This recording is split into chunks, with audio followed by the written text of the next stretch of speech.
I have the pleasure of having a conversation with my good friend Phil Chen, and a lot of this is that sort of, if you remember, we came to our event earlier this summer, had a conversation with Jameson. A lot of this is like, hey, we have conversations all the time, and we'd love to be able to sort of just have it live and share thoughts to the extent that they're helpful for founders. And so I wanted to give a brief intro to Phil. It's really hard to exactly describe everything he does because he's doing so many things, but he's one of the partners at Raise Capital. He's also started a professional basketball team in Taiwan, and now he's running his own battery startup. So there's a lot of things going on. He's built many companies and many teams all over. So we're going to talk about team building and building startups here in Taiwan. So join me in welcoming Phil. Thanks for joining us. Did I get that right? How would you describe what you do? That's about right. So maybe we could start with building teams in Taiwan. So not only have you done technology teams, but you, I think 2 years ago, started a professional basketball team. It's so crazy because I came back and he's like, I started a basketball team. And I was like, what? And so what led to that?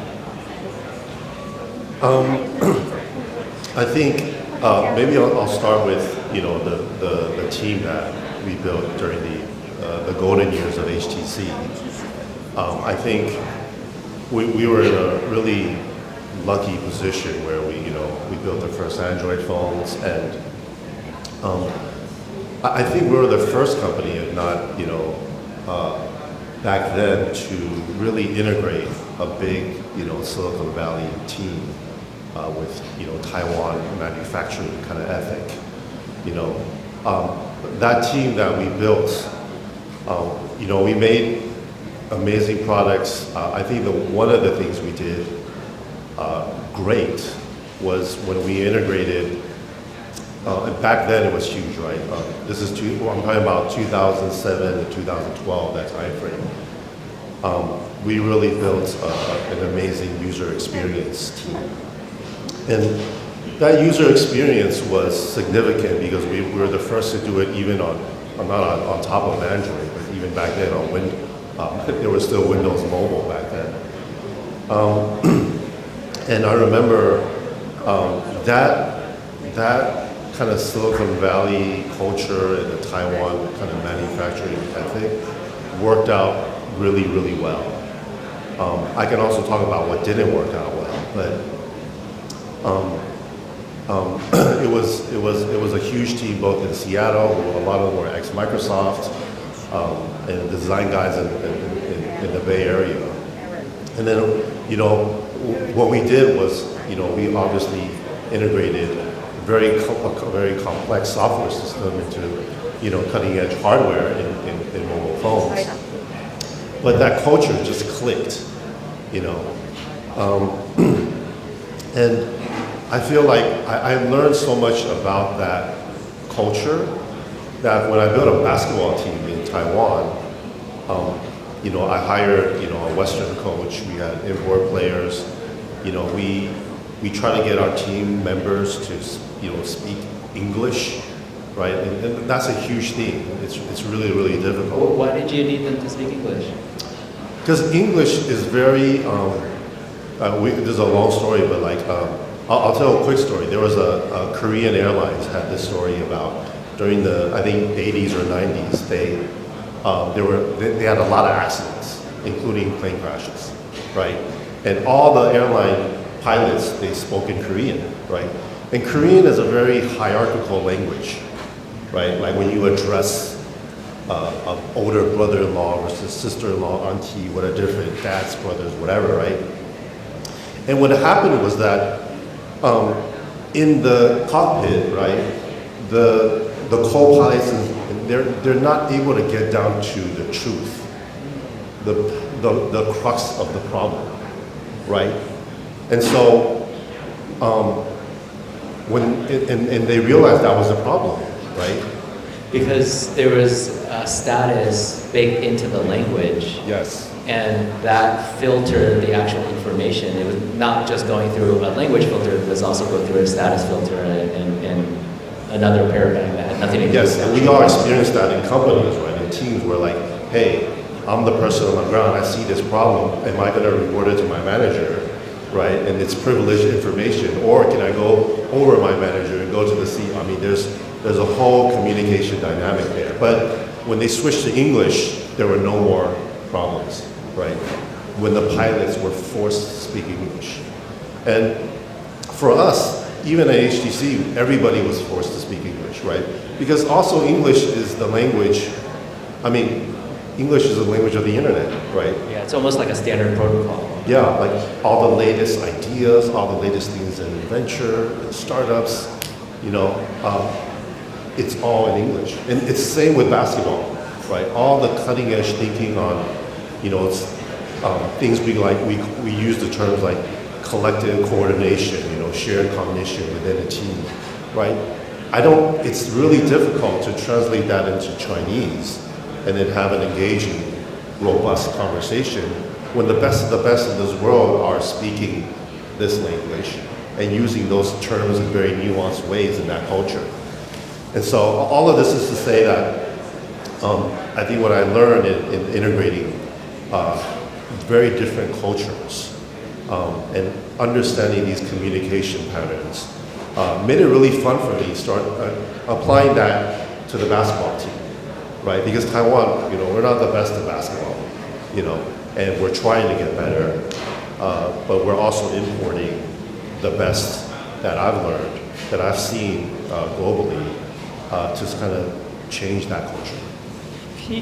How would you compare building a tech team versus an actual sports team? Do you see parallels there, or is it just totally different? I mean, teams are teams. It's the same thing, I feel like. I think, I remember I had this, you know, epiphany moment when we were on the basketball court. This was one of our first practices, team practices. And we had a Western coach. He kind of explained our strategies, the principles. And at the end of the little talk before we go out on the court and do it, he's like, "Any questions?" Right? And no questions, right? And when the boss walks out the room, all the problems and questions start to surface, right? And it was. I looked around and I'm like, am I on the basketball court or am I in an office space? It was the exact same feeling, the exact same kind of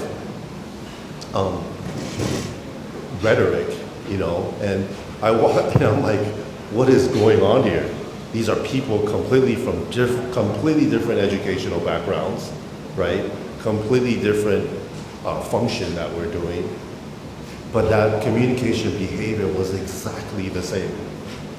And why is it important? Why do you need them to be surfacing those questions or comments and input? No, I think one of the huge things for a successful startup is, it's just frank speech, right? I think a lot of people that say, people like me or you, or we're in Taiwan, is like, we're very direct, right? When we talk about a problem, we expose the problem in the situation.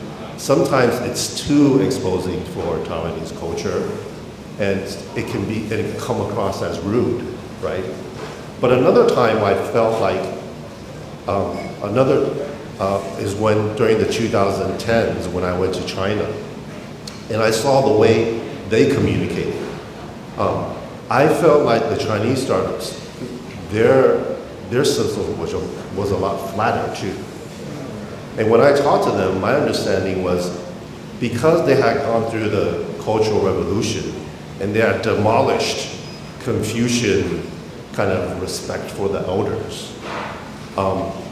In the startup realm, they didn't have that. They didn't have that the boss said or the boss has the answer. A lot of the startups the communication culture was a lot flatter, right? And a lot more frank, right? And sometimes the Taiwanese will say it's rude, it's it's too frank, it's too exposing, it's too rude, so to speak, right? But I do think that frank speech is an important, critical part of building a successful team, a culture that will see problems as something that we solve together rather than, you know, something that's shameful or something that's, you know, to be hidden, right? Or privileged information, right? There's a really interesting interview with Jensen Huang. You know, he has 40 direct reports, and he talks about how the executive staff and, you know, new hires are all in the same meeting. I hate to think how big that meeting is, but everyone's getting information at exactly the same time. So no one's privileged on the basis of status or information. So a little bit of what you were saying, that's an example of that. Yeah, but that's really, really hard to execute, right? But information, I think when he was saying, what I've heard also before, when he talks about, like, you know, critical privileged information can come from anywhere, right? It can come from the edge, it can come from the sales, it can come from the top, right? But when those channels are not open, when you haven't built the right culture, you know, those channels are blocked. And when you're not able to communicate, then the teams are not in, you know, what we call the shared cognition, right? You're not out doing this one goal, right? And are there examples of where that, you know, having your team, for example, speak English or encouraging them to provide input, has that changed how the team runs or the performance of the team? Yes and no. I think, you know, it's changed in the sense that they see the gap in between, you know, Western or the best talent versus where we are. But it's still a source of tension, right? There's this constant tension that, you know, I often hear this, you know, excuse, you know, that that's the American way. It You doesn't think work the in tension Taiwan. between the gap between your imports on the team? Yeah, Okay. the gap between, you know, how you're supposed to do it in the West versus how you're supposed to do it in Taiwan, right?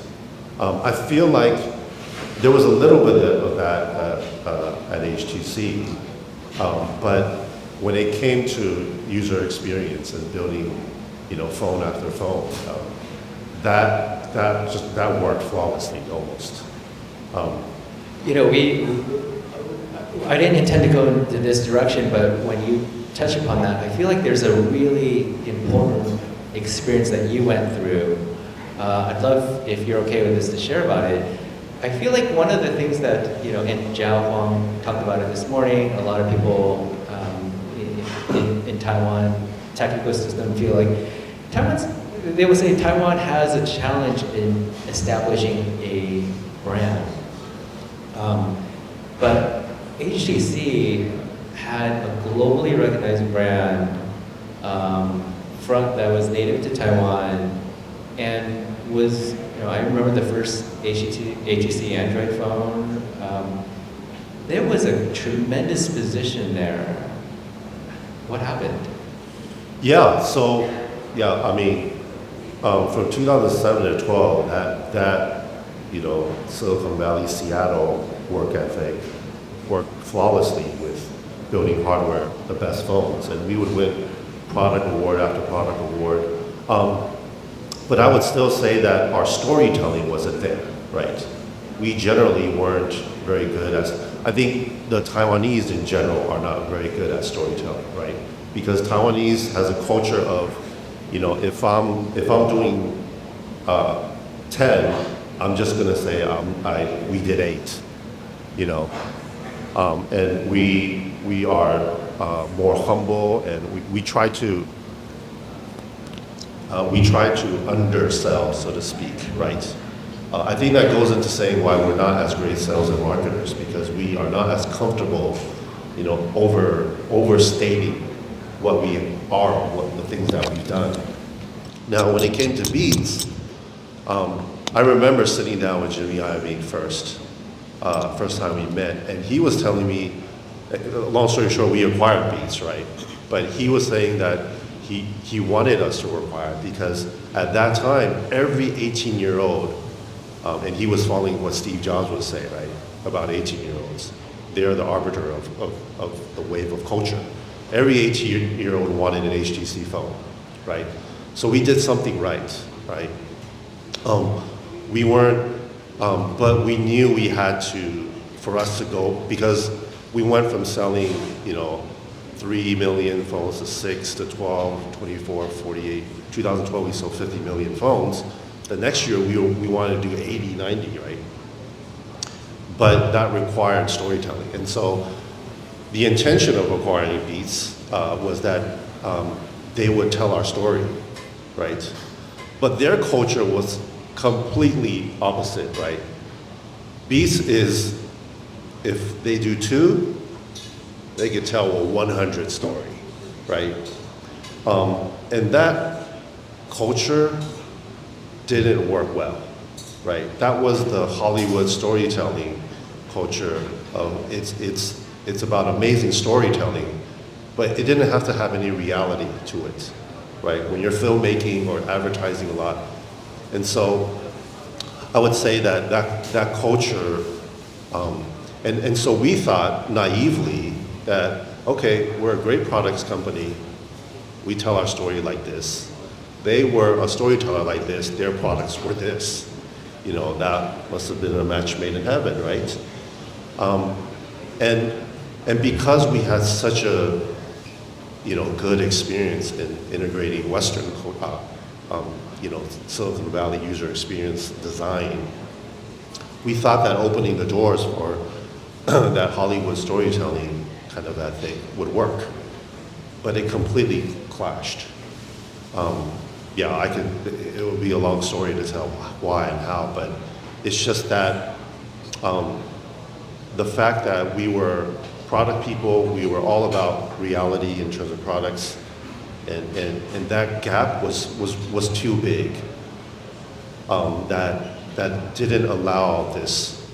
I would just say that we didn't have the right management to manage that process, right? The way we opened the doors for designers to come in and integrate with our team and work on a daily basis didn't work with storytellers doing the same thing. So a lot of the teams here, they work with teams in Taiwan as well as in the US or other areas. If you had that experience again, knowing what you know, what would you do differently? Segregate the work teams, really understand. I mean, now that I've learned what I've learned, different cultures communicate in very different ways. The way they deal with conflict, with problems, how they communicate, right? Do they like to talk about problems in public or private? I just felt like, I would have managed it completely differently in terms of the workflow, right? Where the stories are developed, at what type of the stage do you involve the products guys, to the marketing guys too, right? It would just be much more separated, rather than on the design side. We were completely integrated, where the UI designers would be talking, even to the factory people, right? To the industrial designers. Like, that was a day-to-day that worked well. I felt like Hollywood storytelling and advertising, it needed more space in between because of the huge gap. What advice would you give to founders that are building in Taiwan and often have teams outside of Taiwan, or more importantly, they have markets out of Taiwan? Anything that you would encourage them, or any benefits of doing it from Taiwan, and what are the downsides to it?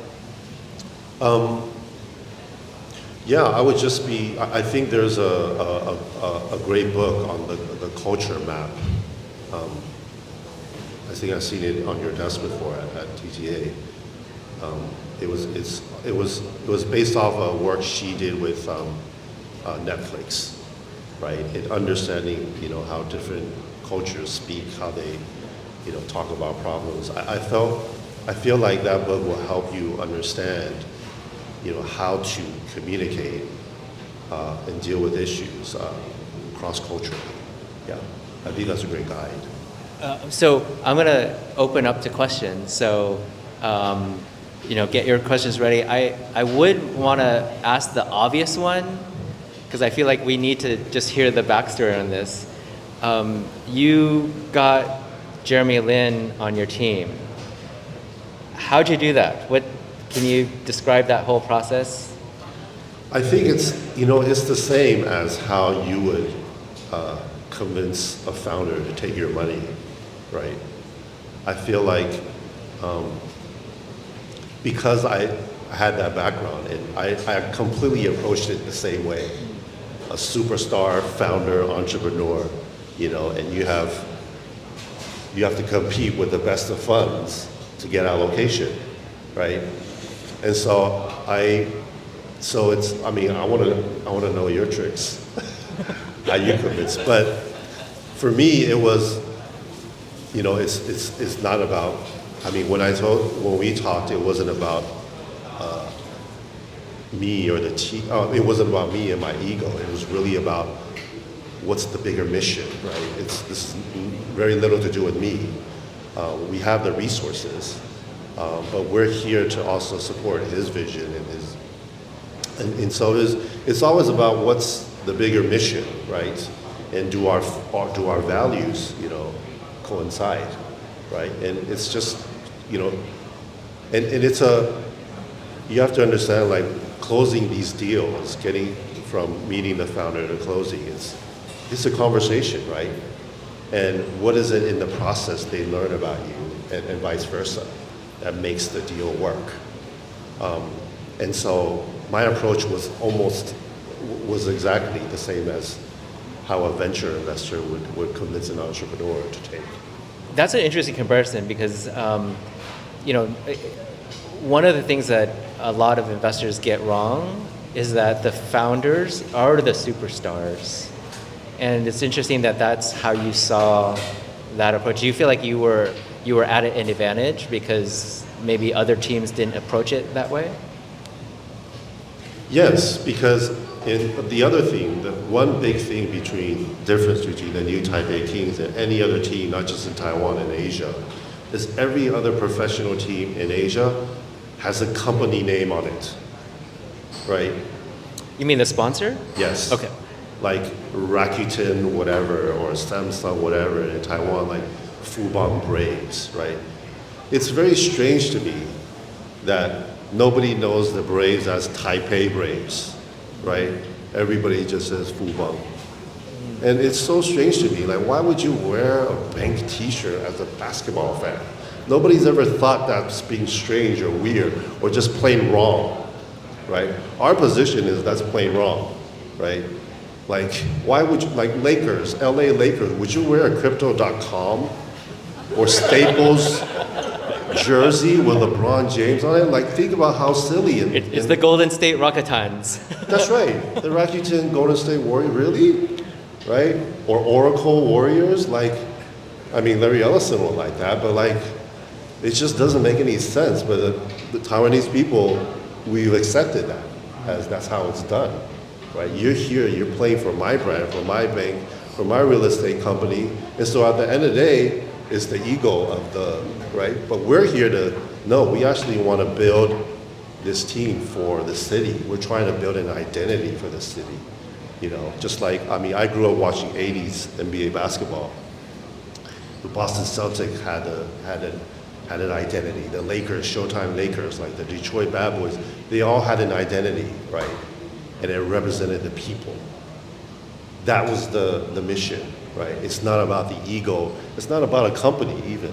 It's so strange. It's still so strange to me that this is not an issue in Asia. And it's not just Taiwan, right? It's Japan. And I understand sponsorships, I understand marketing and ticketing and all that, but how do you build brand loyalty from a basketball team with a company brand?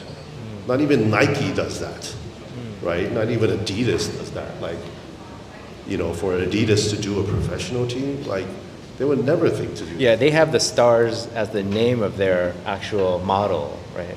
Not the team. Yeah, not the team. Yeah. And that you're now starting another company, battery company. Every time I come back to Taiwan, it feels like I'm starting this or I'm starting a company, and it's a real deal. Tell us a little bit about that. Well, I'm not the founder of this company. I have to say, it's a company my mother started. Okay, and I have this thing in venture where people ask me like, what do you look for in a founder? I don't know. I want to see do you look for this? I have something I call the persistence mileage. And my question when I sit down and look at a founder, I really look this founder up and down. I'm like, how far is this founder really going to go and see all the challenges till they give up, right? When is this person going to give up? Is he going to sell his house and do this? Is he going to pick up and leave and go to whatever to do this thing? That's a huge criteria for me, right? Like how far is he going to go or she go where she gives up, right? And my mom is not going to give up. Like she's been at this. I have one of my staff members here, Yasmin. She knows this is 14 years ago she started doing research on these batteries. And back then, people like me in the tech, I'm supposedly in the know. I'm like, this is the dumbest thing. Like, why would you do this? Let alone, even though, now I've got to see lithium-ion batteries. We shipped billions of phones with lithium-ion batteries, right? And then obviously Tesla's using the lithium-ion batteries. And the next wave is these batteries will start powering your homes, your factories, and that's what she's building, right? And so she built a whole manufacturing plant, and I'm like, okay, I'll jump ship and I'll run this thing. And so, yeah, I mean, it's things that I've never seen. I didn't think that it would be this big of a deal, but I would say batteries is probably only second to generative AI in terms of how hot it is right now, in terms of energy and electricity. And that's my mom. It's incredible because we have two super cycles going on at the same time. Infinitely cheap or free production, and hopefully infinitely cheap or free energy. Those are two things that are happening right now. Yeah, but they go hand in hand too, right? I think the internet, the whole internet, everything we know of it is powered by electricity, right? And so they will go hand in hand. Really exciting times. I'm going to open it up for questions. So if you have a question, go ahead, raise your hand. Do we have mics or?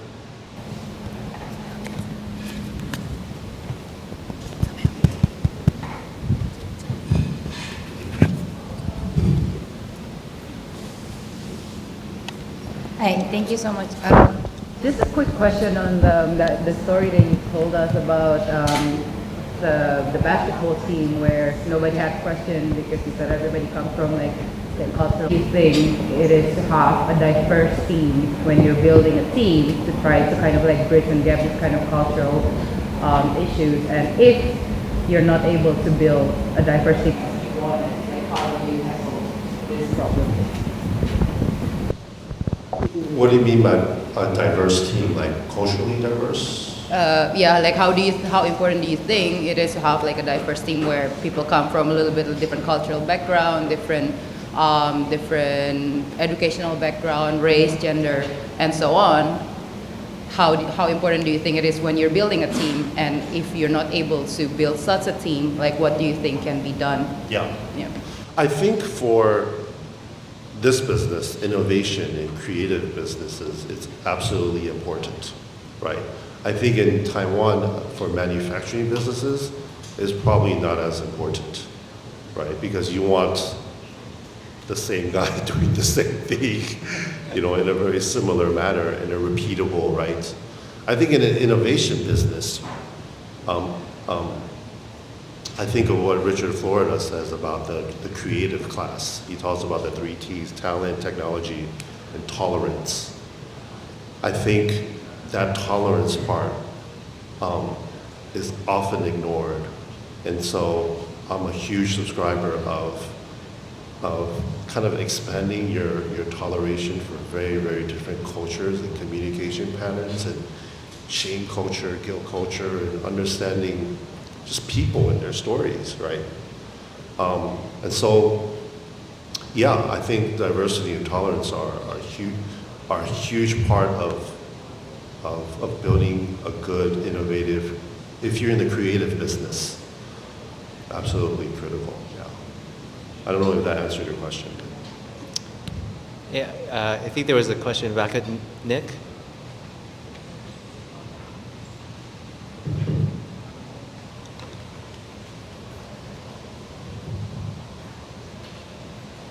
Thanks. Besides speaking English, what other practices have helped build a culture of frank talk in Taiwan? What else has worked for you? I think a lot of times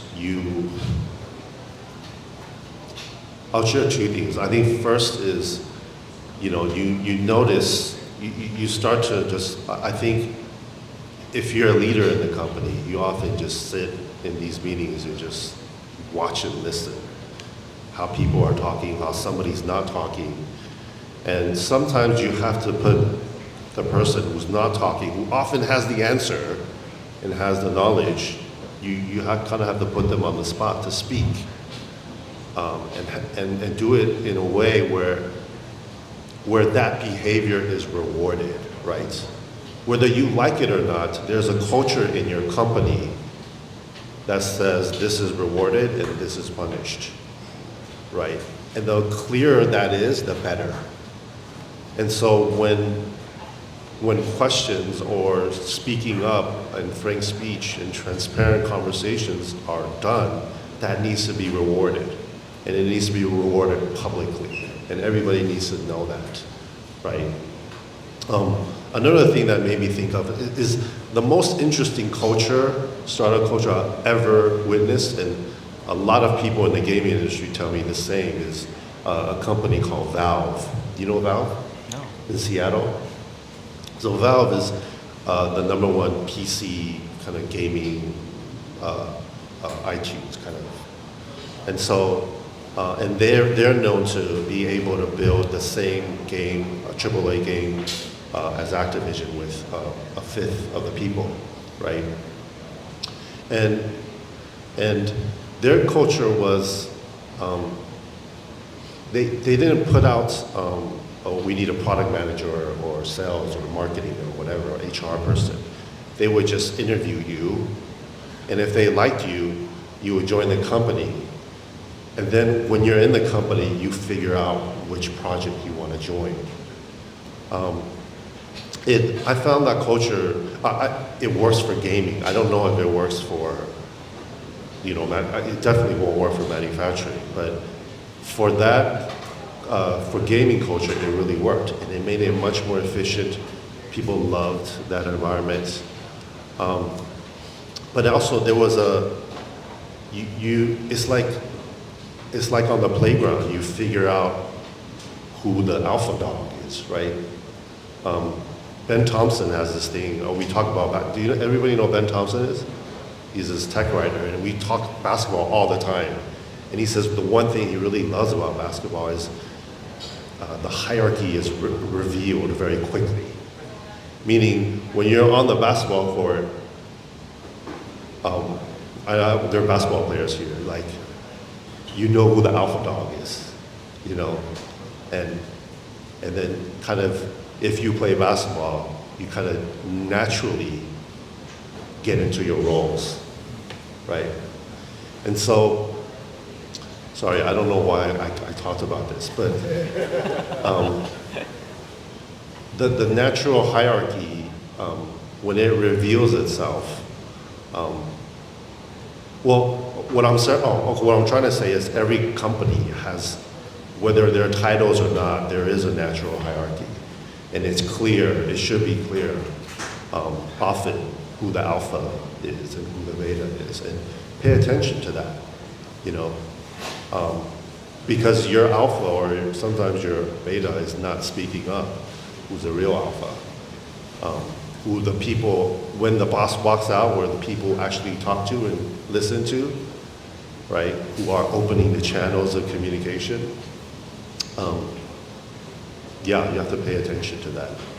Yeah, one thing I've seen that's been quite effective is that oftentimes people will be honest with you in a one-on-one candid setting, but really be reluctant to voice themselves in a group. And one thing I've seen work is, you know, when you're in that one-on-one setting, you say, hey, that was a really good question. That was a really good challenging question.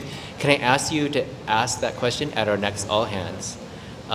Because they may not feel that they have the confidence to challenge you in front of the whole company, but if you're able to, you know, sort of build that confidence and tell them, hey, it's okay, like, please model this out in an all hands so we start generating that type of response. So, other questions?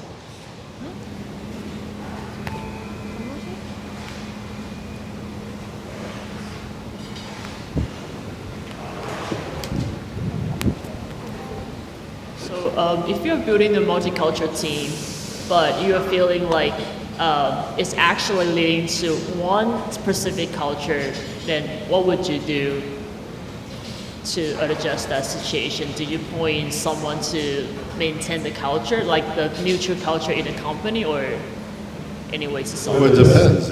If that culture works, you know, unless you're talking about it becomes a toxic Sorry, it's not culture. like the working culture. It's more like Japanese culture, working style, or like the Western working style culture.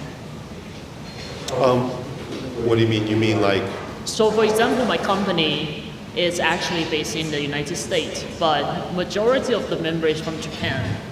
Then at the beginning they've approached with the Western culture for the working style, but at the end it's kind of towards to the Japanese working style. Then if that is the case, how would you adjust it? does it work? Yes and no, because it would be worse for the new joint member and who are not really familiar with the Japanese working culture. No, I mean, at the end of the day, if you're the CEO, you have to decide, you know, which culture. But of course, it can be adaptive too, right? You can definitely build a reward and punishment system that fits your culture of very different peoples, right? I don't think that. Yeah, you have to fit the work style to the people for sure.